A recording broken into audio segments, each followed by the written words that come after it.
everybody. This is Pat Foley with recruitinginfo.com. We are in the middle of our interview series with sports administrators all over the country related to the college recruiting environment inside this COVID-19 epidemic. Of course, youth sports and all sports have been completely shut down this spring, and it has pretty profound implications for kids who are looking to get into college programs, and we're hoping to shed some light on what's happening right now and maybe look into the future a little bit. Today I have with me Zoe Smith. I'm really excited to have Zoe as a guest. Her background is incredible. I want to talk first about her background as an athlete. Is really amazing. She went to the University of Carolina, which of course is an incredible program. She was a captain at the University of Carolina, which is really amazing. Her team reached the semis in both her junior and her junior and senior years. In 1996, she was named to the Leadership Award and also the ACC Honor Roll 3 times. So she is her background is as a tremendous athlete. And then she's turned that into a great coaching career as well. She's spent a number of years with the University of Denver staff. She's a regional director for the WPLL Futures program. She's out in Denver, by the way.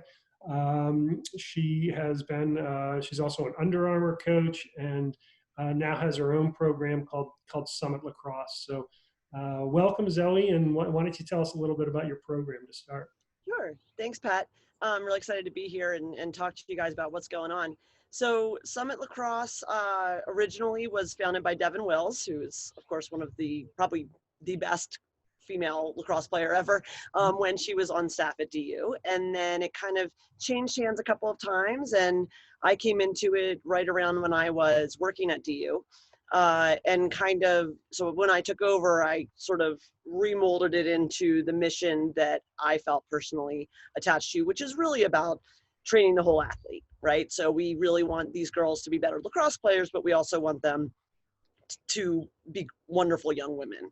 Sure. And because of the way I had kind of an unusual journey to Division I sports, and so because of that, I also hold dear to my heart the idea that every girl should be coached to do her very best. So we try to help everybody develop wherever they are and turn them into the young woman that they want to be.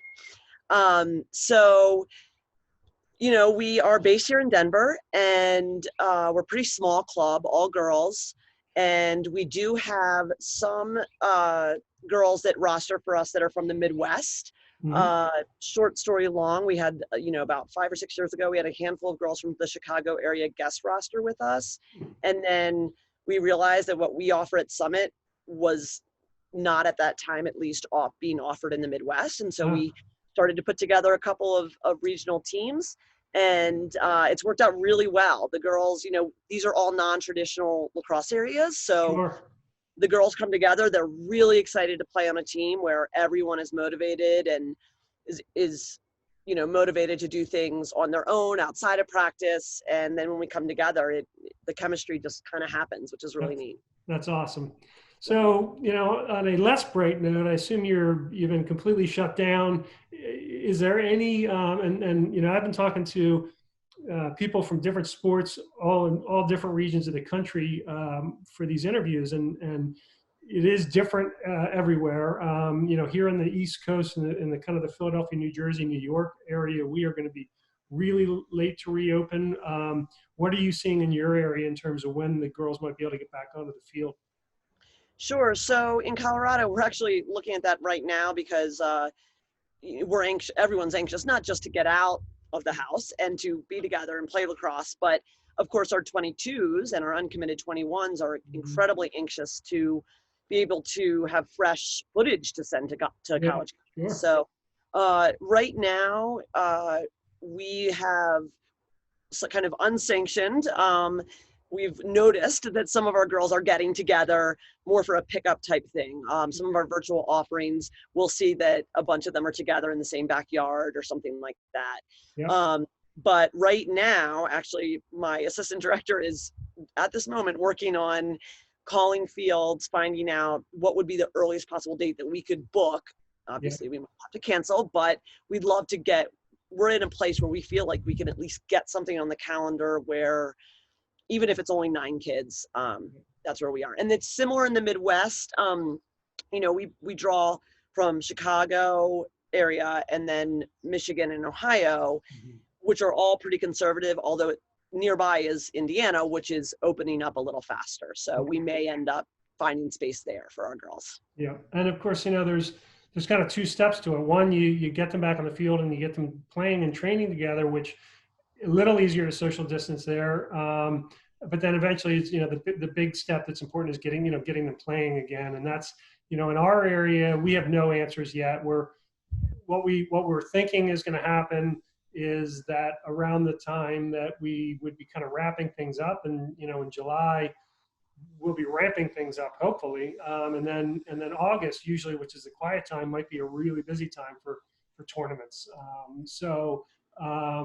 Looking at it from a recruiting standpoint, you mentioned a key thing, which is age group is really important here, because 2022's that is where that is your big recruiting year, and some of the girls I know around here were fortunate that they had begun filming in their earlier years and in their freshman and junior years, so they have some footage. And I think it actually it's a good lesson there, is that maybe you do start filming ahead of time, although hopefully this is hopefully we don't see something like this again in our lifetime, but it is some girls are fortunate to have some footage, and that's a really key thing that they're missing out on. Normally there would be so many tournaments through the course of the summer that you could go to, where A, you could get film, and then B, you had the certain showcases where where college coaches were gonna be. What are you hearing from in terms of the college coaches? Are they going to try to set up some way to see these kids in the late summer? Or Well, I mean, it's what we've heard is that the dead period is shifting dates, which is good, because as you said, we're just going to be getting going, if God willing we can, the end of July. I think one of the struggles is that not only do we not have spring season footage to send to girls, but they've lost that period where they could develop, right? Where they'd be getting all those reps. Now, are they working hard in their backyards? Absolutely. But the development is going to be different. And that's something that, college coaches I've been in touch with are aware of. They realize that, a video of a player who just finished her junior year from this year might look different than a year ago or 21. That's a great point. They're not going to be game sharp, because I have 2 girls who play lacrosse, so this is a sport that I'm more knowledgeable about than most, and they're playing solid all spring long, and then the club programs kick in the summer, and they're just really sharp come summer. And this is, I hear the thud of the kickback being used in our backyard all the time, but that's not the same. It's not catching on the fly, and very different. But I think you've mentioned something that's important, is coaches are going to realize they're looking at something different. It's not the usual. There's just a gap in information. I was just going to say also, we are encouraging our girls to still make videos, even if it's them in the backyard training, just to kind of show, hey, this is what I'm working on. And I know, we've gotten some really great reception from colleges who enjoy that. They know it's not the same, but they understand that that's all there is at this moment. Right. Do you think that it varies from club to club and school to school and coach to coach, how much involvement a coach has in the recruitment process? I think it seems like relationships are going to be really important, because a lot of the college coaches are going to have to rely on people they trust to say, look, this is a special player. You're not getting to see much of it, but this is a really good player. Yeah, I think that's true. I also think, I mean, the other thing I've heard from the college coaches that I've been in touch with is that a silver lining would be, and this won't be the case for every program, Mhm. but in general, other than kind of the tip top programs, I would say, you know, kind of the top tens, Mhm. that in general, they will be forced to slow down. I know we all slowed down a little bit when the legislation changed a couple of years Yeah, ago, but now if they can't even see the kid play until right. August, it Yes, maybe the actually, commitments will push into senior year, maybe. Yeah, that's a yeah, good point. yeah.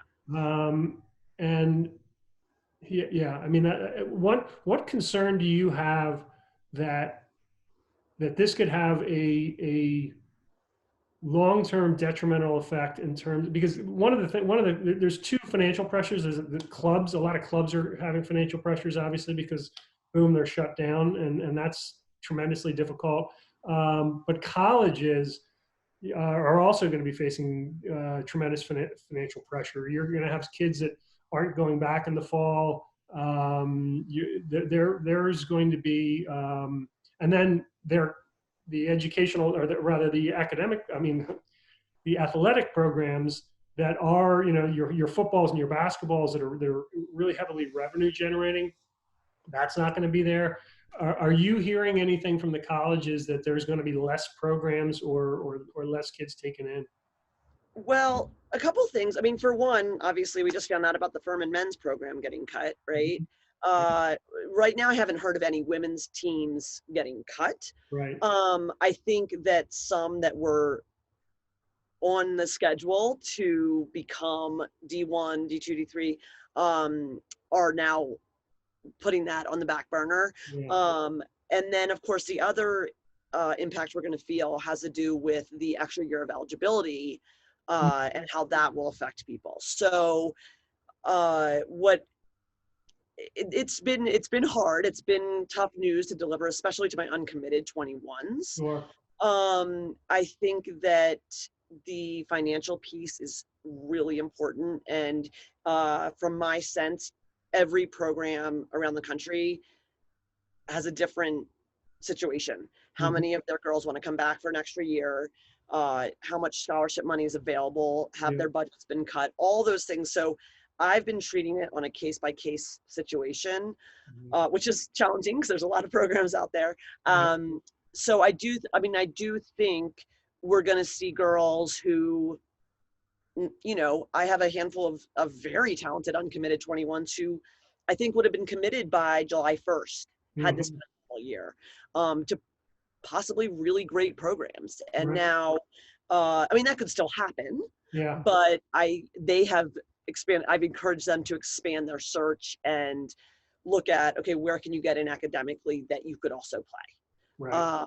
You know, how can you get other ways to uh, supplement your tuition, financial aid, merit, other kind of scholarships, because the athletic scholarships just might not be there. Yeah. I mean, it's a lot of pressure on these kids because they're already, you have this COVID crisis itself is a huge stress for everybody. And then you've got these kids where, maybe their academic options have narrowed as a result of this, or, which is tough. I would hope that the number of girls coming back for the extra year of eligibility is probably going to be relatively small. I would think it would be your real elite athletes. Um, hopefully we won't lose too many roster spots that way, but there will be some roster spots lost that way. And hopefully not too much else, but the reality is, who the heck knows? I mean, this is so unprecedented.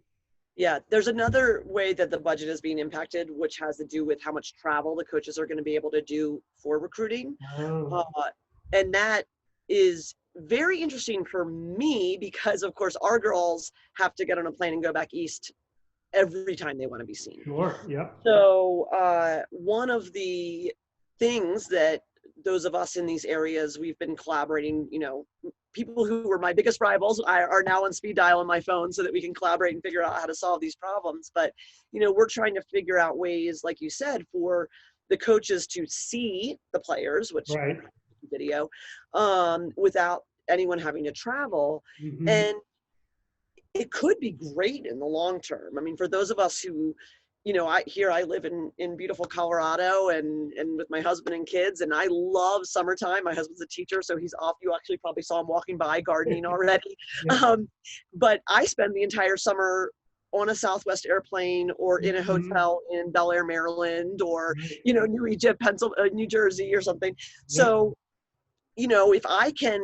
if those of us in these non-traditional areas can come up with better ways to get our kids seen, that could last, and that could be a wonderful thing for everybody. I mean, we've always been held back by that. And maybe some like more, tournaments that are local that maybe the coaches come out that way. At the very least, you can get some, film at, anytime you get a tournament going. Yep, absolutely. And so that's what we're looking for. I mean, we've had, there are some tournaments out here, but they only get attention if a college coach is going to be there. And so now, if we really focus on getting quality footage of these girls, perhaps that could reduce the amount of spending in this industry in a good way, right? So that the money they do have, they can spend on an official visit, or for my girls, they could spend on a college-specific camp, as opposed to having to go to 4 weekends over the summer in Jersey, Pennsylvania, and Maryland, just to get seen. Sure. Yeah, I mean, I'm always amazed that we're fortunate to be here, in the hotbed, and I'm always amazed at where you've always got some Texas teams there, and Denver teams, California teams, and the good thing about lacrosse is it is growing so fast that eventually you will have different ecosystems spread around that'll be pretty strong, that can pull the coaches out there instead of the other way around. But we can hope. yeah. I mean, listen, we'll all, a year from now, we'll look back here and we'll know how this all played out. But boy, are we still in the question mark phase right now. Absolutely. But listen, I have so much admiration for people who run programs like you do. I believe that youth sports is a powerful force for good for children, and it's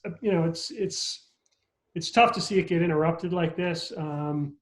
It's tough that it's another version of pressure that it's on the kids, and I really hope that it turns out to be a blip, which maybe some good things will come out of, but we're in the midst of it right now, and I appreciate you taking the time to share some thoughts on this, because I think it really helps for people to just share what they're seeing and share ideas and get through this as a group.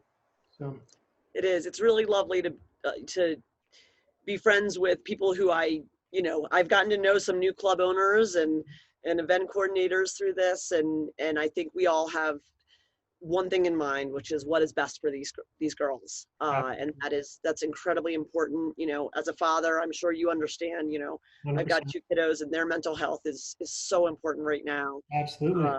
And if we look back in history, there's always been this ability to have an escape with sports. And, I just finished reading Boys in the Boat with our girls in our club. And it was kind of the perfect book for us right now, because there are those boys who are dealing with such hardship and still finding joy in the challenge of sports. And I think that is something I hope all of our players, boys and girls, in youth sports are able to return to as soon as possible.